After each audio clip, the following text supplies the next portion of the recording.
Hey guys, what's going on? So I'm coming from a jog and I'm like, I have not made a video in a long time. And I just lack the mojo. Like I lost my flow. I don't know what to talk about anymore. I feel like I've either talked about it already or I don't know. So if you guys want me to talk about something or you have questions that I haven't covered, go ahead and leave it in the comment section. Thumbs it up if that's what you want me to talk about, and I will definitely get to those videos. I definitely want to push out more videos by next month because that will be my 2-year anniversary month, so I do want to get back into vlogging. But please, can y'all give me some ideas of what y'all want to hear? But anywho, my friend actually gave me this idea, one of my grammar school friends. And she said to me, why the heck did you lose weight? Like in shock and didn't get it. And was like, you always, had high self-esteem. You never complained about being fat. You always was like, I'm the bomb biggity. Why the heck are you skinny? And I thought that was pretty funny because I get asked that question a lot. And I never understood, like, why do I need a reason to want to be healthy? But I get what they're saying, like, I never really made it an issue, my weight. So why did I go on this journey? So I wanted to come and talk to you guys about that. My reasons for losing weight. Mind you, there shouldn't be one. But I did have something that sparked in me to make me go on this journey. So in 2010, let me back up some. I have always been overweight. Okay. I've always been fat. I went from chubby, I skipped thick and went straight to fat from like being a kid all the way up to young adulthood.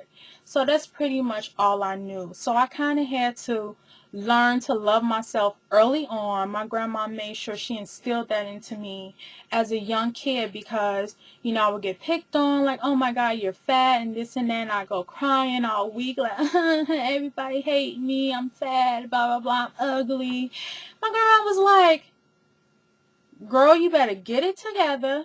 You better love you as is because if you won't love you, nobody will. So she, taught me how to love myself. So I pretty much had high self-esteem after that. And I embraced my bigness. Like, yeah, you can call me fat, but I'm big and sexy though. You couldn't tell me nothing in my heavier days. Like, I just made sure that I kept myself up. I wasn't one of those big girls walking around with just baggy clothes and walking with my hair down. No, my hair was up. And like my friend said, psh, psh, psh, I'm the bomb biggity or whatever. So I really never attempted to lose weight because no one in my family is really skinny as far as the females. Like they all either they're thick or chubby. I was pretty much the only fat one. And I'm sorry if the word fat offends people, but I'm just explaining the difference, like thick and, I was big. So, I have always been a bigger one. In grammar school, in high school, and in college, I have always been the fattest one in class, the biggest one in class, because I know this word is offending people. I've always been the biggest one in class. I would have to sit at the tables because I couldn't fit in the desk.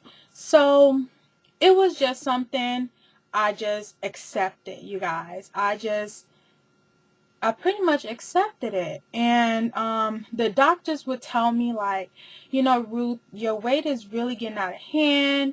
You're putting yourself in danger. And then you will hear it, but then on your way home, you driving past Burger King and they got that 2 for $4 sign up. And you thinking about that extra cheese and mayo. So you like, okay, well, I get it, but I don't get it right now. So I was kind of in denial. And I felt like, well, I'm big and sexy, so I don't have low self-esteem, so why I gotta lose weight? So in 2010, I had to go back. Now I'm going back to where I was. In 2010, in December, my aunt passed away. And this wasn't just any aunt, this was a really close aunt of mine. Like, we always either lived together right down in the next apartment building or right across the street. Like, we were really close.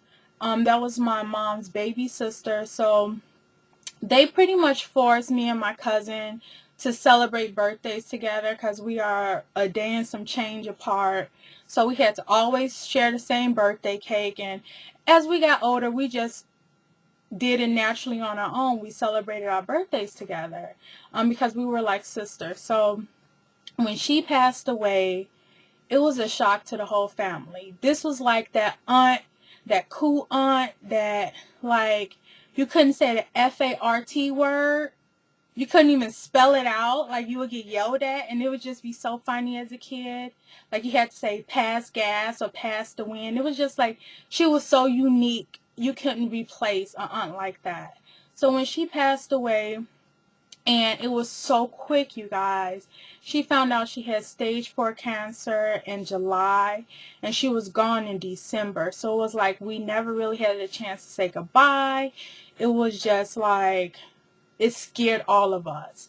I once felt invisible to death, but having death happen so close to me and to someone I loved so much, like, really scared me. That was my aha moment. That was when I finally realized that the way I'm feeling right now, I do not want my nephews to be feeling this way.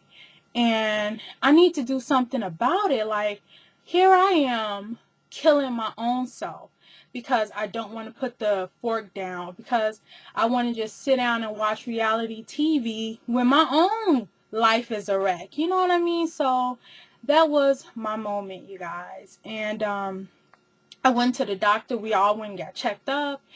And the things that was wrong with me, I had sleep apnea.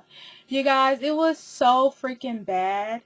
I would fall asleep in the most random places. My favorite place, like, real talk, was the toilet, and I mastered it like a science. Like, normally when you fall asleep on the toilet, I don't know if any of y'all fallen asleep on the toilet and you like stumble over and you like, whoa, I accidentally fell asleep. No, y'all, I will sit perfectly. There's nothing on the side of me, and I can go to sleep for like hours on the toilet.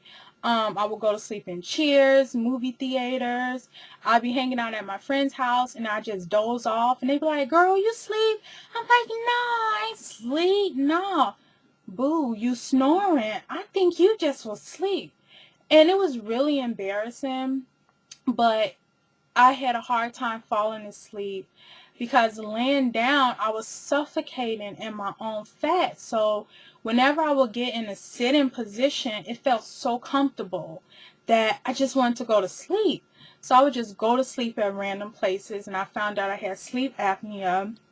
I would have the most terrible back pains. They would be so bad that I would have to call off work for like a week, and I would just stay in bed like crying. It would just be these sharp pains going through my back. My feet would get extremely swollen. That sister girl had to sometimes buy a size 12 and a half so my feet can just fit in a shoe. What else? I had whacked periods or menstrual cycles. I will get it sometimes 2 times in a month, twice in a month, twice in a week.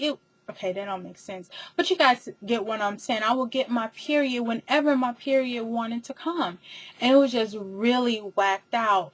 And so when my doctor was telling me all these things, that you're pre-diabetic, you need to lose the weight, for the first time ever, after finally hearing the doctor say it to me, it stuck and I got it. And I was like, okay, because I would never listen to the doctor. Because a lot of times I felt like he blamed everything that was wrong with me because I was fat. That's what I felt like. Okay, I hit myself in the hand with a hammer and my finger hurt because I hit it with a hammer. I go to the doctor. it's because you're fat that your hand is hurting. No, it's not. So that's an exaggeration. But you guys get what I'm saying? Like, I always felt that everything was wrong with me because I was overweight, which it turned out to be that was the reason, because as soon as I started losing weight, all of those issues are gone. So, you know what I mean? I guess I was in denial about my weight. So, or about the health, and it was related to my weight. So pretty much, you guys, that is my story. That's why I decided to lose this weight. It had a lot to do with something very traumatic happening to me that made me realize if I don't do something about myself, I'm gonna die. And that is pretty extreme, you know. So when people be like, dang girl, where do you get your drive from? Why are you so motivated? Because for me, my weight loss journey was like life and death. And I felt that there's nowhere in this world that I'm going out because I did it to myself, because I refused to stop eating. And how mad my niece and nephews will be because I just wouldn't get up, you know. So they are the core of my motivation, because I guess my aunt motivated me, and now I'm motivated by them because I'm their aunt. So, you know, when people look at me and when people ask me like, oh, I'm doing just as good as you, I work out like you, I don't know, I can't stick to it, our motivations are not the same. You know, what drives me and what will push me may not push you. So it's so important to find your own reasons as to why you're embarking on this journey, and what's going to keep your fire burning every time you want to quit. Like now, my motivation is not so much health because I've gotten healthy. It's more, I just want a flatter stomach and I just want to look good. That's some Shanti, right? But seriously, like, those are my motivations. And to other people, they like, that's vain, or, you know, it should only be about being healthy. No, because it's whatever gets me to press play on my DVDs. It's whatever is going to get me to make healthier food choices.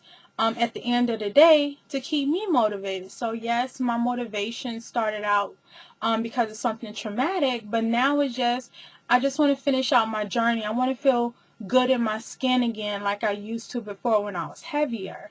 And I'm like, dang, like, where did I get that confidence from? Like, can I get some of her back, you know? So I'm trying to learn to love this new me, and I'm doing a lot better, but I had a really hard time accepting the new me.